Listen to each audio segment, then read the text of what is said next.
Final Fantasy VIII, guys, the wild middle child of that PS1 era. Is it still a mind-bending gem that'll slap you silly with its brilliance? Or has it crumbled into a dusty relic that's more headache than hero? So I've dived back in, gunblade blazing, junction system frying my brain, just to see if this beast still roars in 2025, or if it's just a sad shadow of its former self. First off, guys, I was a nutter for Final Fantasy as a child. Final Fantasy VII was my religion, but 8, I would say 8 was that little dirty little obsession. I'd scribble Squall's moody mug on my maths homework, humming Fisherman's Horizon like a proper sap. Going back now, I was half expecting to hate it, almost. Would it still spark that mad rush or just leave me cold? Well, you fire it up, guys, and wham, straight off the bat, you're in Balam Garden, this posh mercenary school with Squall, a brooding loner who'd rather glare at a wall than crack a smile. The story's a rollercoaster, especially if you're going to compare it to 7 that came before it. This is way different. So you've got the seed missions, a fucking psycho sorceress, and some time-bending nonsense that little me in my 12-year-old brain literally could not fucking comprehend. Now being a 33-year-old man, I would say I'm a wee bit more mature in the brain. And yeah, I get it. The story, I get it, sorta. Yeah, it's still mental. It's got this dreamy, messed up vibe that ain't no Sunday morning cartoon shite. It hooks you deep, drags me back to those nights hunched over the telly, knackered but buzzing. Does it stack up in 2025 though, next to today's polished toys? Well, damn right it does. It's got guts, I'll tell you that much. The crew in this game, absolute riot.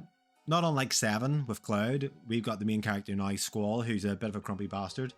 He's got a gunblade this time around, guys. That's pure fucking madness. Half sword, half shooter. Fucking cool as hell. He's paired up with his love interest, Renoa. She's the spark, all heart and sass. She's basically pulling Squall out of his all doom and gloom. We've also got Cell, this hyperactive guy who keeps punching air and looks like he's bagged about 10 fucking energy drinks in the past 2 hours. And of course, Quistis, who looks like a 2025 dominatrix. Also a teacher, which is very, very strange. They're a solid bunch, mostly, to be fair. They're all pretty decent. Selfie's off banging on about trains like a fucking weirdo. We've also got Irvine strutting about with his rifle. All talk, no trousers, let's face it. Then there is Cypher, arrogant cunt, swinging his gunblade like he owns a place, picking fights and starring shit, so he is pretty much your enemy. Graphics though, bloody hell guys, they're a punch to the face. The pre-rendered backdrops, Balam's coast, Esther's neon sprawl, they are very good looking, they still stun, pure eye candy. Combat's a head rush, though I will say this, the junction system's a total fucking nut job. You're sucking up magic like a hoover, grafting it to your stats. Yeah guys, like my Squall was the tank. He was lobbing Fundagas like a storm god on a fucking rampage. Kid me, admittedly, I thought it was pretty clever, to be honest. Still do kinda. Animations are sluggish as hell as well, but never mind. Squall slashing away like he's half asleep, but nailing those trigger hits. Something so satisfying about it, guys, isn't there? And the speed cheats on the re-release, guys, lifesavers. I could not do without them in this day and age. Without them, I would say it's a slog, guys, that'll have you dozing off mid-battle. Triple Triad, though, that card game, honestly, is a fucking drug. I trade my Nan for a Quistis card, no hesitation.